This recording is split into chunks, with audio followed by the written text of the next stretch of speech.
আসসালামু আলাইকুম ভিউয়ার্স। নদীমাতৃক দেশ আমার এই বাংলাদেশ। এই বাংলাদেশের মাঝেই আমাদের জন্ম। এটা যেমন একটা গৌরবের বিষয়, ঠিক তেমনি আমাদের বিশাল একটা প্রাপ্তি।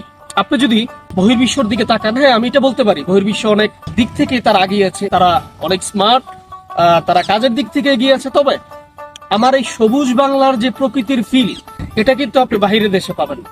বাইরের দেশের মানুষ, বাইরের দেশের আচার আচরণ সবকিছুর মধ্যেই দেখবেন একটা রিজার্ভনেস আছে, যার যার মতো শেষে চলছে। কিন্তু এই প্রকৃতির মাঝে যখন আপনি মিশে যাবেন, এই বাংলার মাটির গন্ধ যখন আপনার নাকের মধ্যে আসবে, তখন আপনি বুঝতে পারবেন যে আসলে আমাদের বাংলা কতটা অপরূপ সৌন্দর্যে ঘেরা। মহান সৃষ্টি আল্লাহকে অশেষ শুকরিয়া, আমাকে এবং আপনাকে এত সুন্দর একটি দেশে সৃষ্টি করেছেন।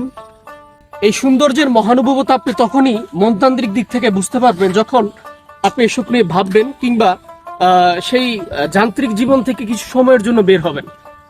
তখনই আপনি আল্লাহর সৃষ্টি অনুধাবন করতে পারবেন।